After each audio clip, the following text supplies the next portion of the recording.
folks, David here on the Vintage Future once again. Hope everybody is doing well, and today I want to talk to you about using construction workers' clothing as a part of your style. Is that okay? Like, a lot of people for the last few decades, and right now I think it's kind of in a resurgence, people have been wearing Carhartt, like double knee pants and jackets and stuff, but as a part of their style, like for fashion purposes, not because they're actual construction workers. Is this okay? Yes, that's the short answer. Yes, it's okay. I think history is not on your side if you think it's not okay. Like, is it a little weird? Yeah. Is it something that had one purpose and now it's being used for another purpose? Yeah, totally. So I don't think it's weird that you think it's weird if that's you. But you got to remember that everybody wears blue jeans every day, pretty much. I don't know how much of the world. I would guess 80% of the world is wearing blue jeans at least a few times a week. So that should tell you something, because blue jeans started off as construction workers' clothing. And before about the 1940s, especially the 1950s, you would never imagine somebody wearing them for style purposes. In the 1950s, it started happening, especially with actresses and actors like Marilyn Monroe, James Dean, Marlon Brando, wearing them on screen. And next thing you know, by the 60s, everybody's wearing blue jeans, and it's just part of the fabric of society all of a sudden. Like, you don't even question it anymore, right? So that's one thing. Also, Beau Brummel, an English guy. He lived in the 1700s into the early 1800s, and he is the guy who we think of as the father of the modern suit. Before people wore the suits that we wear today for formal events, like a black or gray or navy suit that has a matching trouser with a suit coat and matching buttons and all that stuff, everybody was dressing like peacocks. It was like frills everywhere and buttons and gold and filigree and ruffles and wigs, right? The 1700s and before. And then what he did is he came along and he was like, I'm going to exude this masculine, sexy, refined, elegant kind of style that no one's doing.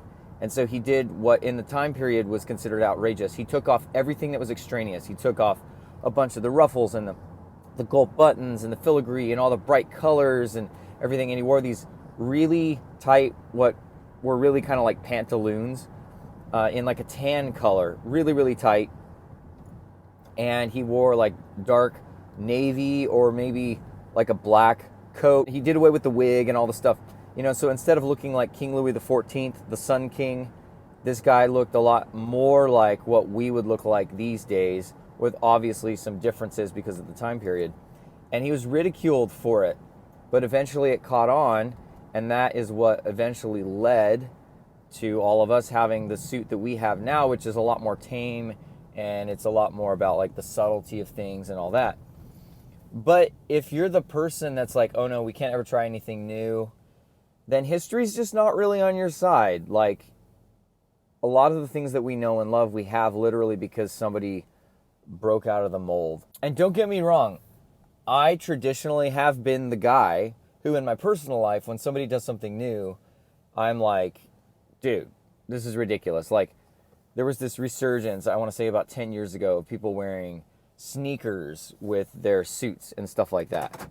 I was the first to be like, this is so dumb. I can't believe people are doing this. How outrageous. Or when the trend came out, again, about 10, 15 years ago, of people buying jeans that were pre-ripped or they had paint stains and stuff on them, and you buy them new that way, I was the first to be like, this is the dumbest thing ever. But you know what? I have to settle down and ultimately admit that if somebody's pushing the envelope, pushing the limits of what we think of as style, they're innovating, and that means style is going to evolve. So even though the choices that are made are not always going to be the ones that I want to make, the world's not always going to go the way that I want it to, I can get behind it and applaud the fact that because they're pushing on the system, something's going to change, something's going to evolve, and that's going to be something that makes it better for all of us in the big picture, in the long run. Already here in the 21st century, we are throwing the sartorial rule book out the window, right? Like, people don't even know the difference between a derby and an Oxford anymore. People don't even know that there are sport coats, blazers, and suit coats, and they are not the same thing. And you're not technically supposed to wear them for the same occasions, right? People don't realize that if something has a bunch of holes in it, like a wingtip, it's actually less formal, not more formal. There's just so many things that have been jettisoned in the last, probably even just the last like 30 years. It's pretty recent. And I lament that. Personally, I think that's a huge bummer. But at the same time, I don't think we can demonize it, vilify those people, and think of it as all bad, because this is how change starts.